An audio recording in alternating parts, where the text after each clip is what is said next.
The ancient Stoics didn't seek to escape the chaos of the world. They stood in the heart of it and mastered themselves. They believed the true battlefield wasn't out there, but within. Now ask yourself this. Have you ever left a conversation feeling like someone reached inside and drained your energy? Not physically, but emotionally. They fed on your peace and left behind stress, confusion, and self-doubt. That is the invisible damage of toxic people. But here's the truth. They only have as much power as you give them. Today, you're going to learn how to take that power back. In this video, we'll dive into 13 battle-tested strategies drawn from ancient Stoic wisdom that will teach you how to face toxic people, not with anger, not with fear, but with clarity, composure, and unshakable strength. These aren't just ideas, they're emotional tools forged by philosophers who endured exile, betrayal, and hardship, and still walked with peace. So take a deep breath. This is your initiation into emotional armor. And if you're serious about building inner power in a chaotic world, hit subscribe. Because mental resilience isn't just something you hope for, it's something you train for. Now let's begin. 1. Spot the storm before it hits. Picture this. You're the lone guard at the gates of a great fortress. Behind those walls lies your mind, your peace, your energy, your clarity. It's a sanctuary.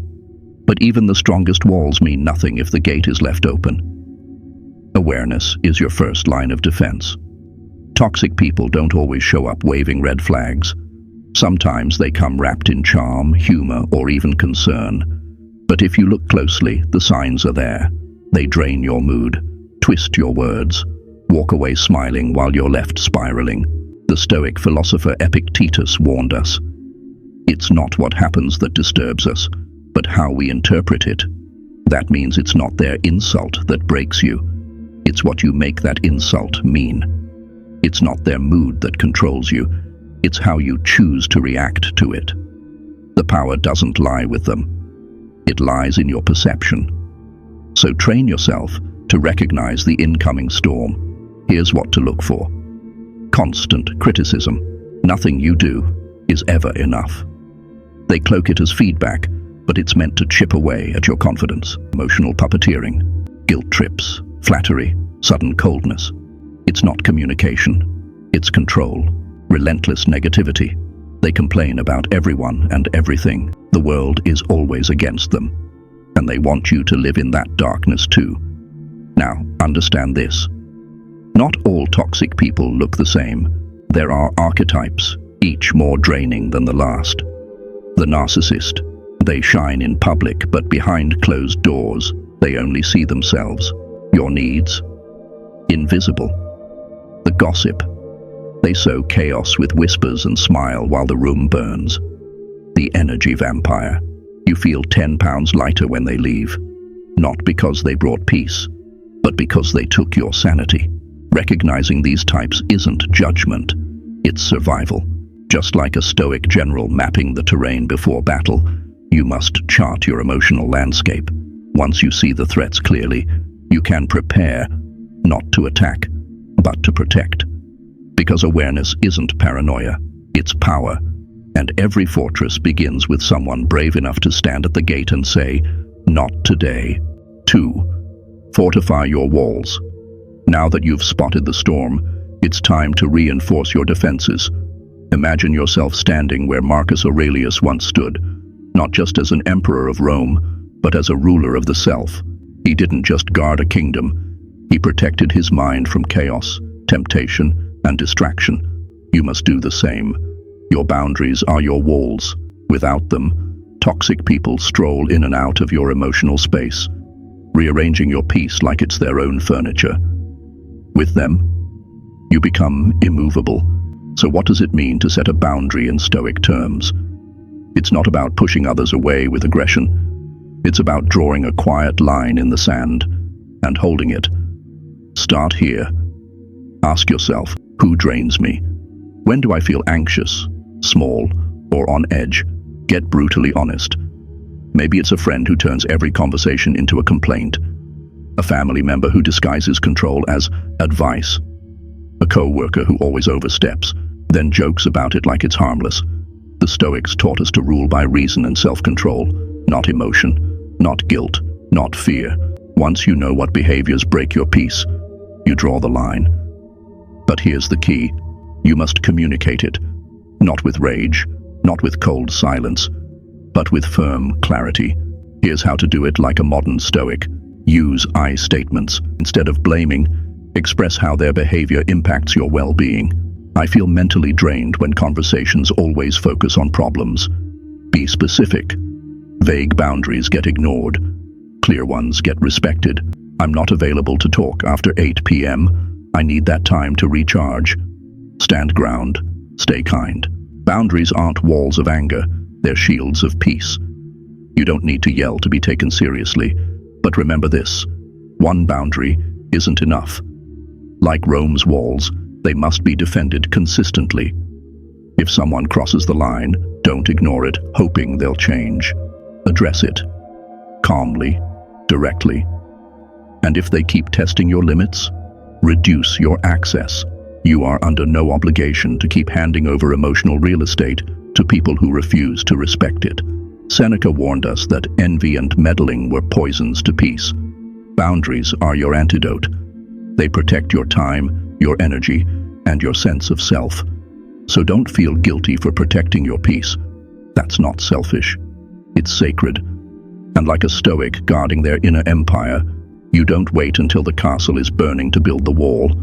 You build it now, brick by boundary. 3. Come emotionally unavailable to chaos. Imagine a wild, chaotic force, a verbal storm, flailing for attention, trying to spark anger, fear, or shame. Now picture it crashing into a cold, unmoving surface, a smooth, dull grey rock, unshaken, unresponsive, unimpressed. That's who you become. This strategy is known as the grey rock method, and while modern therapists coined the term, its soul is undeniably Stoic. You see, the Stoics believed that emotions should serve us, not rule us. They taught that serenity is preserved not by fighting chaos, but by refusing to be moved by it. Toxic people thrive on reactions. They want the spark in your eye, the crack in your voice, the twitch of emotion that tells them, "I got to you." That's their currency. And when you stop paying, the power exchange ends. Just like that, you become boring to their chaos. Not cold, not rude, just undisturbable. Here's how it works. When they insult you, you respond with calm neutrality. Interesting. That's your opinion. When they try to bait you with drama or guilt, don't explain, don't justify, don't react. Be factual, be brief, and most of all, be calm. You're not a punching bag. You're not a mirror for their insecurity. You're a stone wall in the storm. Remember what Seneca said. We suffer more in imagination than in reality. Toxic people feed off imagination. They want you to spiral into doubt, anger, anxiety. But when you stay neutral, you deny them the fuel. Their fire fizzles out because drama needs oxygen and silence suffocates it. And yes, they may escalate at first. They'll poke harder, talk louder, push more buttons. That's the test. But every time you hold the line, every time you respond like stone, you train your nervous system to stop dancing to someone else's tune. You prove to yourself that you control the tempo now. This isn't emotional shutdown. It's emotional discipline. Stoicism isn't about being numb. It's about being free from manipulation, free from overreaction, free from the chaos of others. So when the emotional barbarian charges in, sword drawn and drama blazing, you don't need to fight. You just sit there like a rock, solid, silent, unbothered, and eventually they walk away. 4. The broken record technique. Say it, stick to it, and say it again. Imagine this. You're standing in front of a master manipulator. They're smooth, persuasive, relentless. They twist words like a blade, try every angle, press every emotional button. Why? Because they're counting on you to fold, but you don't. Because you've trained for this. You don't argue. You don't justify. You don't explain yourself into exhaustion. Instead, like a scratched vinyl loop stuck on purpose, you calmly repeat your truth, over and over. This is the broken record technique.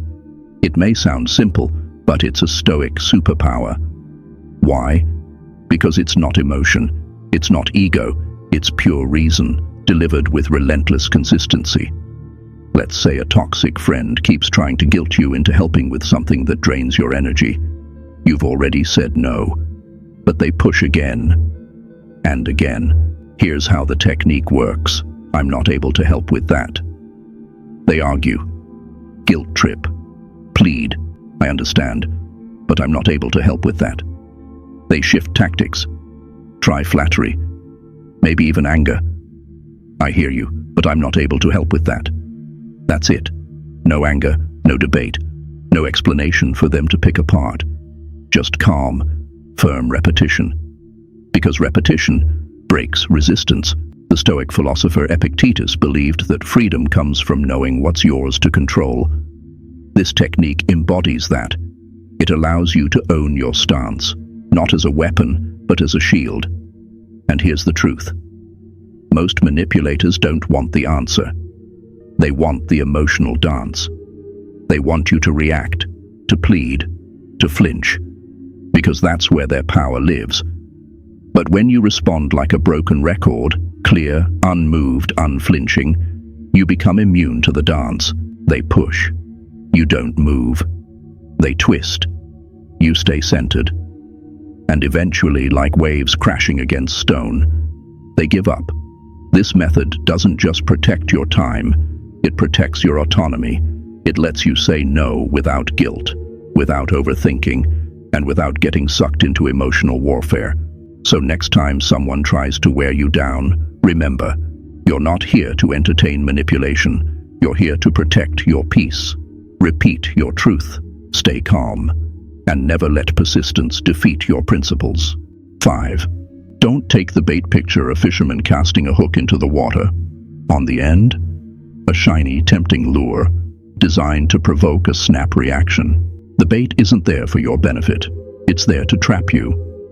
That's exactly how toxic people operate.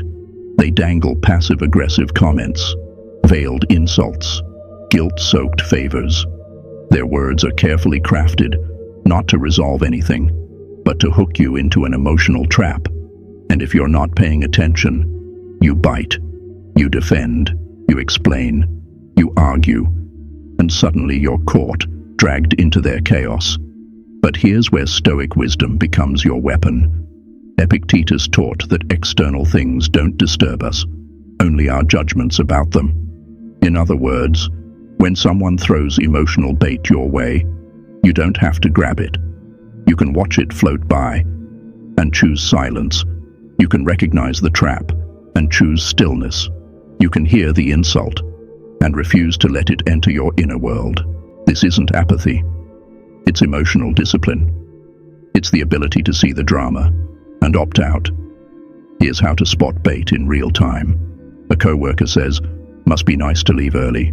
Again, bait. Ignore it or respond with calm detachment. "Yep, see you tomorrow." A family member says, "I guess I'll just do everything myself." Like always, bait. You don't owe them guilt. You owe yourself peace. A friend says, "You've changed," when you start enforcing boundaries. Bait. That's projection. Let them deal with their discomfort. When you learn not to react, when you stop giving them what they want, you take away their power. You're not heartless.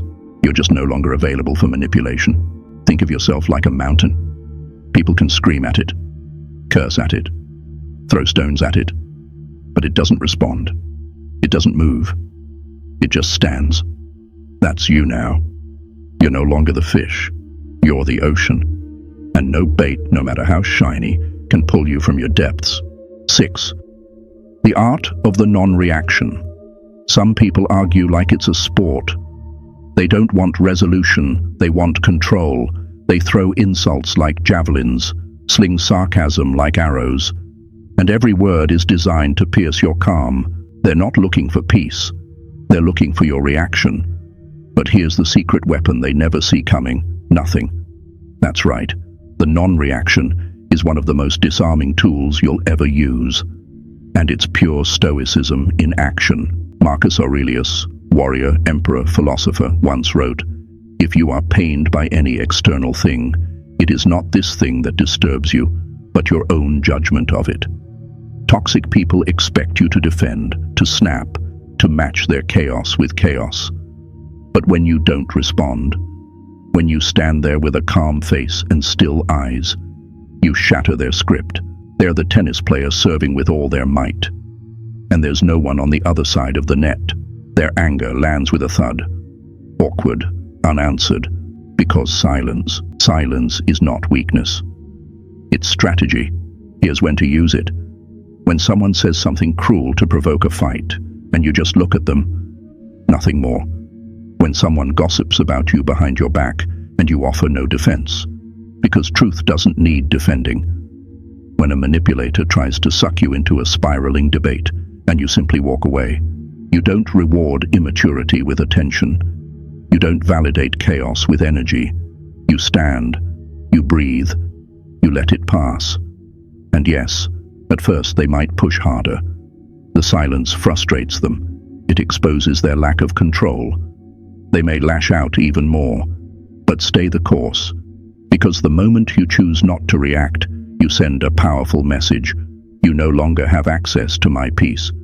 Think of it this way: storms rage, but the mountain doesn't shake. The wind screams, but the flame inside remains lit. That's the essence of Stoic calm. Not silence out of fear, but silence from strength. So next time someone tries to bait you into a reaction, pause, breathe, and give them nothing.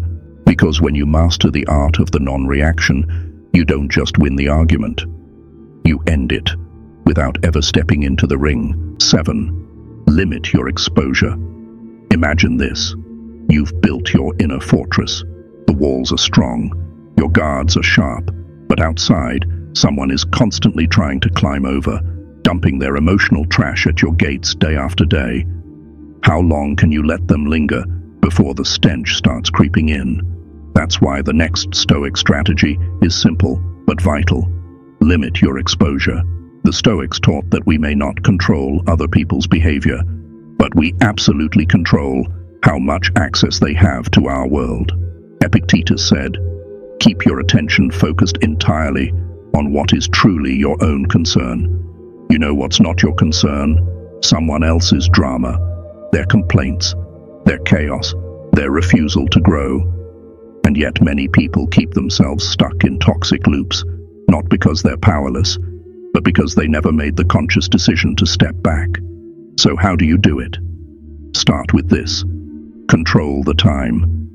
You don't need to accept every call. You don't have to reply to every message. You can reschedule, excuse yourself, or simply say, "I'm not available for this conversation right now." That's not rude. That's self-respect. Now what if you can't fully escape?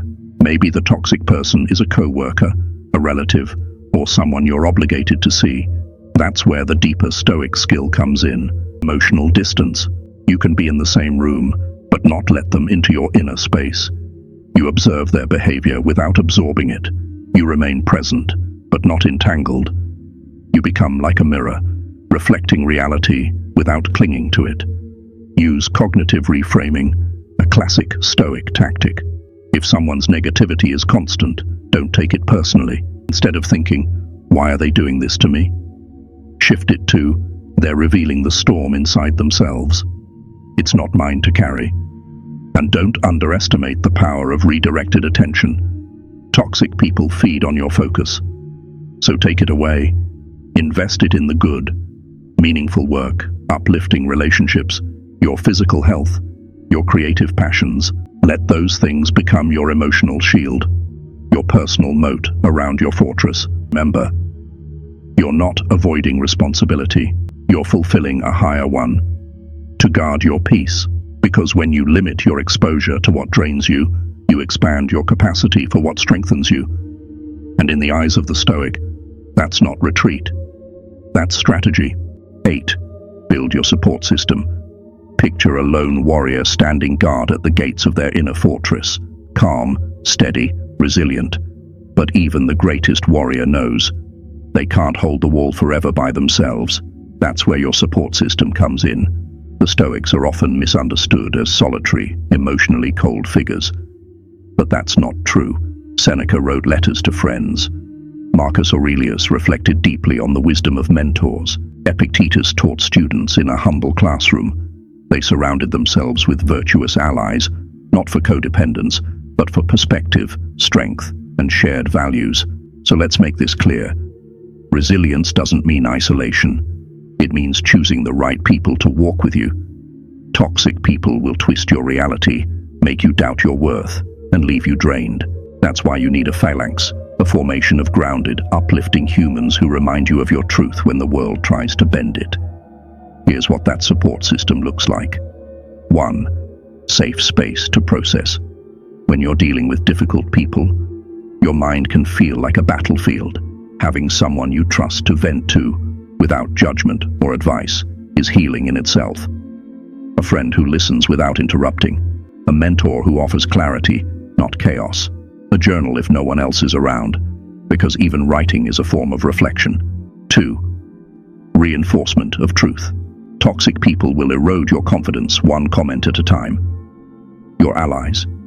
They remind you of your strength, your values, your vision. You're not overreacting. Your boundaries are valid. You're allowed to protect your peace. Those words, they rebuild what the world tries to tear down. 3. Models of who you want to be. Surround yourself with people who live how you want to live. Calm under pressure. Honest in conflict. Accountable in growth. That's what the Stoics did. They chose their company with intention. They believed in learning through observation, through example. You become who you stand next to. So choose wisely. And don't just wait for support. Invest in it. Spend time with people who lift you. Join groups aligned with your values.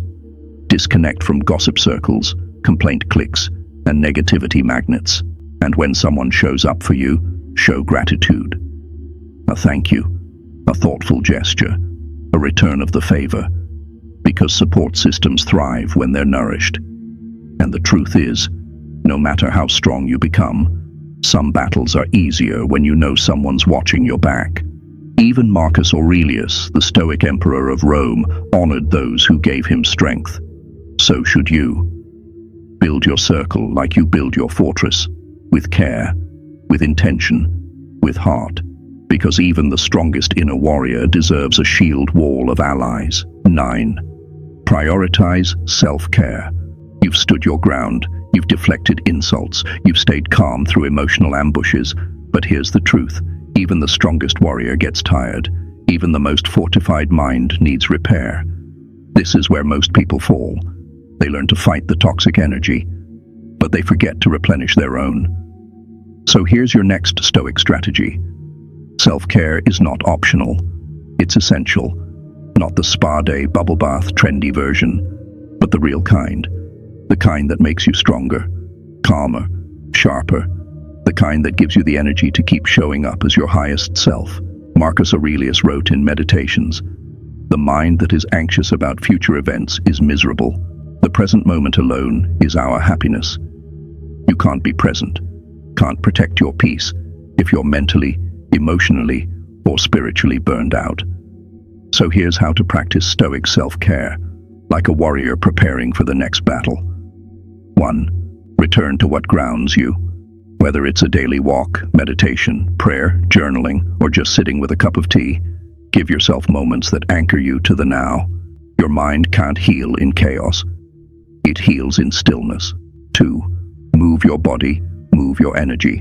The Stoics valued discipline over indulgence. That includes the body. A clear mind often begins with a strong body. Exercise, stretch, breathe deeply. Use your physical movement to release stored stress and reset your system. 3. Create rituals, not just reactions. Instead of constantly responding to life, create structure. Wake up with intention. End the day with reflection. Set digital boundaries. Structure isn't confinement, it's freedom. It protects your peace from the world's noise. 4. Protect your energy like it's currency. If someone asked to drain your bank account every day, you'd say no. So why let them drain your emotional reserves? Say no when it's needed. Disconnect when your soul needs silence. Don't justify your peace. Your energy is your most precious resource. It fuels your clarity, your strength, your self-respect. 5. Check in with your inner world. Self-care isn't just external, it's internal hygiene. Ask yourself regularly, what's been weighing on me? Where am I neglecting myself? What do I need to feel centered again? That's not selfish, that's self-awareness. And self-awareness is the foundation of Stoic power. Because when your inner world is neglected, every toxic person hits harder. But when it's nurtured, you become untouchable. So don't wait for burnout. Don't wait until your peace is shattered. Prioritize your peace now. Protect it like a sacred flame, because it is. 10. Remember, it's not about you. Imagine walking through a forest, and suddenly a storm rolls in. The trees bend, the wind howls, the rain slaps your face. But here's the thing, you didn't cause the storm. You just happened to be in its path. Toxic people are emotional storms, and most of the time, their chaos has nothing to do with you. But if you're not careful, you'll carry their weather as your own. That's why one of the most liberating Stoic insights is this. You are not the cause of someone else's dysfunction. You are not their punching bag. You are not their scapegoat. You are not the reason they project, complain, or lash out. Marcus Aurelius once wrote, "You always own the option of having no opinion. There is never a need to get worked up or to trouble your soul. When you internalize someone else's anger, blame, or bitterness, you're accepting a burden that was never yours to carry. You become the tree trying to change the storm. But what if, instead, you just let it pass? Here's what that looks like. When a family member lashes out, you don't ask, "What did I do wrong?" You ask, "What pain are they projecting? And why is it not mine to hold?" When a co-worker spreads negativity, you don't absorb it. You step back and think, "This is about their world, not mine." When someone criticizes you unfairly, you don't spiral. You examine the criticism, keep what's useful, and discard the rest without emotional debt. Toxic people often operate like emotional projectors, casting their inner mess onto anyone within reach. But Stoicism teaches us to detach with clarity, not coldness, clarity. When you learn to observe someone's dysfunction without personalizing it, you become free. You're no longer trapped in their story. You're a witness, not a victim. You're the mountain that watches the clouds move by, not the cloud itself. So next time someone tries to make them your storm, remind yourself, their darkness does not define your light. Their chaos does not control your clarity. Their story is not your responsibility. And if you need a mantra in the moment, say this: "This isn't mine." I release it. I stay grounded. Because once you stop owning their pain, you reclaim your power. 11. Don't try to fix them. Let's get honest. This one's hard, because sometimes the toxic person is someone you love. A parent, a sibling, a friend, a partner. You see their pain, you see their patterns, and something inside you whispers, "If I just say the right thing, maybe they'll change." But here's the truth. You cannot fix someone who doesn't want to heal. Stoicism teaches us to focus only on what we can control. And the one thing you can never fully control is another person's will. Epictetus said, "Don't demand that things happen as you wish, but wish for them to happen as they do, and you will go on well." When you make it your mission to change someone, to rescue them from their chaos, you step into a trap. One where your worth is tied to their transformation. You give your energy. You sacrifice your boundaries. You wear yourself thin trying to drag someone uphill who doesn't want to climb. Here's what the Stoics knew. You can offer guidance. You can model virtue. You can lead by example. But their growth, that's their responsibility. You can hold a mirror, but you can't force them to look. So what do you do instead? Accept what is. See them clearly, not who you wish they were, but who they're choosing to be right now. Let go of control. You are not their therapist. You are not their savior. You are not the glue holding them together. Redirect your energy. Instead of fixing them, fix the parts of yourself that get pulled into their chaos. That's your arena. If they ever choose to grow, you can support them from a place of strength, not sacrifice. But until then, you protect your peace, you stand firm in your values, and you stop pouring your soul into someone else's emotional black hole. Because here's the reality. Fixing someone who doesn't want to change is like planting seeds in concrete. No matter how much water you give it, it won't bloom. So instead, plant your energy where it grows, in your purpose, in your healing, in the relationships that nourish, not drain. And when the urge to fix returns, remind yourself, their journey is theirs. Mine is sacred, and I choose peace. 12. Know when to walk away. You've tried. You've set boundaries. You've stayed calm. You've practiced detachment. But the chaos continues. The manipulation doesn't stop. The peace you're building keeps getting chipped away. And now, it's time for the hardest, most courageous Stoic strategy of all. Walk away, not in anger, not in vengeance, but in stillness and truth.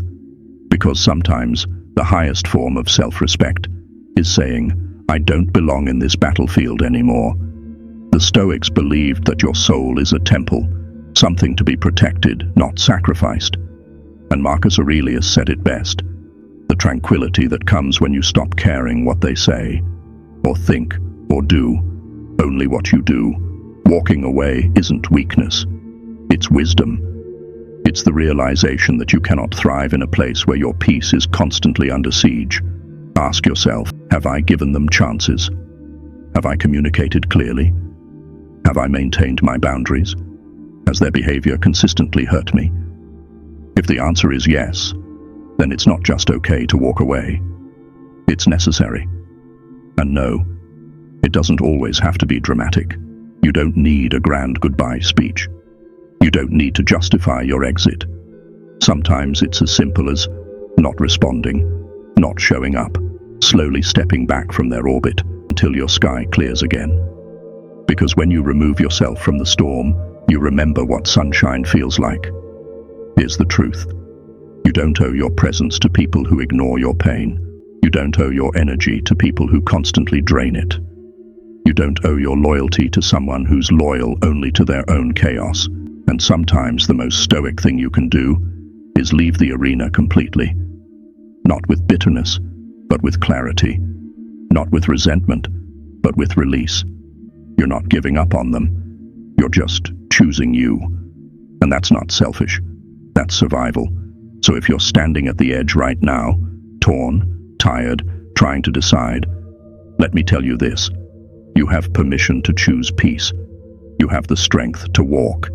And you deserve a life where your soul can breathe again. 13. Forgive yourself. Picture this. You've climbed a mountain carrying a heavy pack. Inside it, regret, resentment, shame for how long you stayed, guilt for what you tolerated, anger at yourself for not leaving sooner. But now, you've reached the top, and it's time to let that weight go. Because the final, and perhaps most healing Stoic strategy, is this. Forgive yourself. Not for being weak, because you weren't. Not for being blind, because you were learning. Not for being too kind, because your heart tried to help. But simply for being human, in the presence of pain. You see, the Stoics didn't expect perfection. They expected progress. They knew that life is messy, emotional, complex, and that wisdom isn't born from avoiding mistakes, but learning from them. Seneca wrote, "No man is crushed by misfortune unless he has first been deceived by prosperity." In other words, pain wakes us up, discomfort teaches us, even betrayal reveals who we are not meant to be around. So if you stayed too long, reacted too often, trusted too deeply, don't turn on yourself now. You're not who you were. You're who you've become. And this version of you, wiser, stronger, more grounded, more capable of protecting the peace you fought so hard to build. So here's how to begin the process of self-forgiveness. Acknowledge your feelings. Don't suppress them. Let them rise. Let them move through you. That's how they release. Speak to yourself with compassion. Would you shame a friend for making the same mistake? Then don't do it to yourself. Reframe your story. This wasn't failure. It was a lesson, a chapter, a turning point. And most of all, remember what you've survived. You made it through gaslighting, guilt trips, manipulation, emotional fatigue. You protected your soul, even when you didn't know how to name it. Now you do. So don't carry the past like a wound. Carry it like a torch, one that lights the way for your future, and maybe even for someone else. Because when you forgive yourself, you unlock peace. You end the cycle. You walk forward, light, clear, free. And that's what Stoicism was always about. Not cold detachment, but inner strength. Not avoiding emotions, but learning to lead them. Not just surviving people who hurt you, but rising with wisdom because of it. You've just unlocked 13 powerful Stoic strategies to deal with toxic people. Not with anger, but with clarity. Not with chaos, but with control. This isn't just knowledge, it's armor, and now it's yours. But remember, wisdom without action is just decoration. So don't just watch this video, live it. Set the boundary, say less, and mean more. Walk away from what drains you. Forgive yourself for what you didn't know then, and protect what you do now. Your peace is sacred, your energy is rare, and your self-respect, non-negotiable. You don't owe your strength to anyone who feeds off your weakness. You don't need to fix the broken to prove you're whole. And you're not here to play a role in someone else's emotional drama. You're here to rise. So if this video lit a fire in you, subscribe, because this isn't a one-time lesson. This is a lifelong path, a journey towards self-mastery, inner calm, and a life lived by design, not default. Drop a comment below. Which strategy hit you the hardest? Which one are you using today? And remember, you are not what you endure. You are who you become because of it. Stay grounded, stay clear, and never stop protecting your peace.